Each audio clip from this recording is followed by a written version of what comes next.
Moto ఒకటి, కష్టపడకూడదు కానీ అడ్డగోలుగా డబ్బు సంపాదించాలి.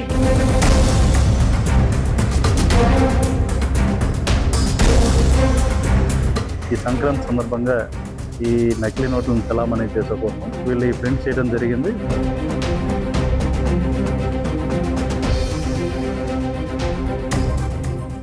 ₹30,000 అసలు కరెన్సీ ఇస్తే అందుకు బదులుగా ₹1,00,000 నకిలీ కరెన్సీ ఇస్తాం. ఇది ఈ ముఠా చేస్తున్నటువంటి డీల్.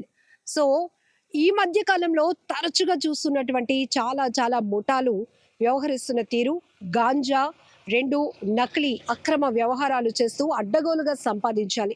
వీళ్ళ మోటో ఒకటి, కష్టపడకూడదు కానీ అడ్డగోలుగా డబ్బు సంపాదించాలి. విచ్చలవిడిగా వాటిని ఖర్చు చేస్తూ జల్సా లైఫ్ని అనుభవించాలి. ఇదే థీమ్తో ఒక ముఠా చలామణిలోనికి తీసుకువచ్చిన కరెన్సీ నోటు ఆ ముఠానే పట్టించిందని చెప్పాలి. మచిలీపట్నం పోలీసులకు ఒక కంప్లైంట్ వచ్చింది.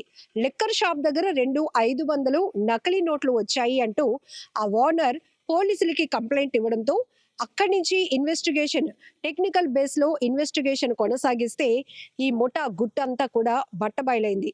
సో ఎక్కడి నుంచి అంటే విశాఖ పెందుర్తి నుంచి రంజిత్ సింగ్ అనే వ్యక్తి, ఇతను పాత నేరస్తుడే. గతంలో కూడా ఇతని పైన గాంజా కేసులు, ఒక 4 నకిలీ కరెన్సీకి సంబంధించినటువంటి కేసులు కూడా ఉన్నాయి. మళ్ళీ ఈ వ్యక్తి చెలరేగిపోయాడు.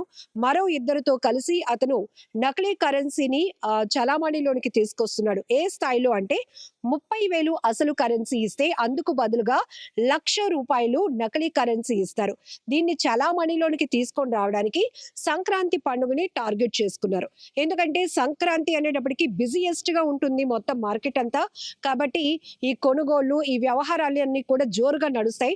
అదే మూమెంట్ లో ఈ నకిలీ కరెన్సీని చలామణిలోనికి తీసుకొచ్చేయాలి అనే కాన్సెప్ట్ తో ఈ థర్డ్ వ్యక్తి, ఎవరైతే ఈ రంజిత్ సింగ్ తో పాటు మరో 2 వ్యక్తులు ఉన్నారో, మూడో వ్యక్తి దిలీప్ అనే వ్యక్తి ఈ డీల్స్ చేస్తూ ఉంటాడు. ఎవరైనా అడ్డగోలుగా సంపాదించాలనే దురాశతో ఉంటే గనక, ఇలాంటి ఆలోచనతో ఉంటే వాళ్ళని టార్గెట్ చేసుకొని 30,000 అసలు కరెన్సీ మీరు ఇస్తే గనక ₹1,00,000 మీకు నకిలీ కరెన్సీ ఇస్తాం. దీన్ని ఎలా చలామణిలోనికి తీసుకురావాలి అనేది కూడా టెక్నికల్స్ మీకు నేర్పిస్తాము అంటూ వీళ్ళు చాలా వరకు ఇట్లాంటి దందా నడిపిస్తా ఉన్నారు. అయితే మచిలీపట్నం పోలీసులు ఈ లిక్కర్ షాప్ ఓనర్ ఇచ్చినటువంటి కంప్లైంట్ ని ఆధారంగా చేసుకొని టెక్నికల్ ఎవిడెన్స్ ని సేకరించి ఈ ముఠా గుట్టును రట్టు చేశారు. ఈ ముఠాని ముగ్గురిని కూడా అదుపులోనికి తీసుకోవడంతో పాటు ₹6,00,000 కరెన్సీని కూడా వారు సీజ్ చేయడం జరిగింది. అందులో ఈ నకిలీ కరెన్సీలో ₹100 నోట్లు ఉన్నాయి, ₹500 నోట్లు కూడా ఉన్నాయన్నమాట. దాంతో పాటు వీళ్ళు ఈ నకిలీ కరెన్సీని తయారు చేయడానికి వినియోగించే ఎక్విప్మెంట్ ని కూడా ఈ కృష్ణా జిల్లా పోలీసులు సీజ్ చేశారు.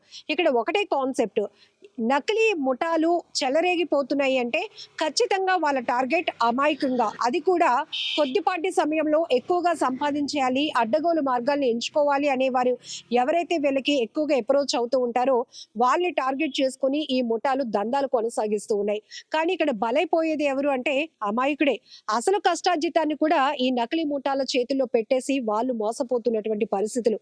ఎప్పటికప్పుడే పోలీసులు ఇలాంటి దందాలపైన, ముఠాలపైన, ఇట్లాంటి నకిలీ వ్యవహారాల పైన ఫోకస్ చేస్తున్నప్పటికీ వాళ్ళ గుట్టు రట్టు చేస్తూ ఇలా మీరు మోసపోవద్దు అంటూ ప్రజలకు ఎప్పటికప్పుడు అవేర్నెస్ కల్పిస్తున్నప్పటికీ కూడా యథా రాజా తదా ప్రజ అన్నట్టుగానే ఉంది. ఎందుకు అంటే ఖచ్చితంగా చెప్పాలి, అవసరాలు పెరుగుతున్నాయి కానీ వస్తున్నటువంటి జీతాలు, సంపాదన తక్కువగా ఉంటుంది.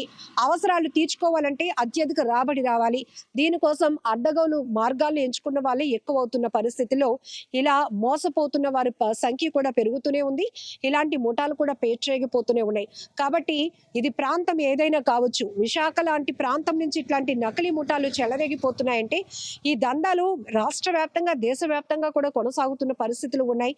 ఈ గాంజాలకు అలవాటు పడుతూ ఉండటం, గాంజా విక్రయించటం, నకిలీ కరెన్సీలు తయారు చేసి అమాయకుల్ని టార్గెట్ చేస్తూ మార్కెట్లోనికి నకిలీ నోట్లను చలామణిలోనికి తీసుకురావటం, పోలీసులకి ఒక సవాల్ విసురుతున్నారు. ప్రజల్ని, అమాయకుల్ని మోసగిస్తూ ఉన్నటువంటి ఇలాంటి ముఠాలు గుట్టు రట్టు చేయాలంటే పోలీసుల బాధ్యతే కాదు, అత్యధికమైనటువంటి డబ్బు సంపాదించాలి తక్కువ టైంలో, కష్టపడకూడదు అనేటటువంటి దురాలోచన ఉన్న వాళ్ళ మైండ్ సెట్ కూడా మారాల్సిన పరిస్థితి ఉంది.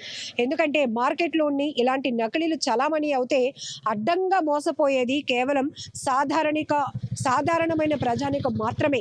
ఎందుకంటే ఆ నోట్లు ఒక షాప్‌కి వెళ్తాయి. అక్కడి నుంచి మరో చోటుకెళ్తే మళ్ళీ ఇలాంటి అమాయకుల చేతుల్లోనికి ఇట్లాంటి నకిలీ వ్యవహారాలన్నీ కూడా వాళ్ళ చేతులకే చేరి మోసపోయే ప్రమాదాలు ఉంటాయి కాబట్టి బీ కేర్‌ఫుల్.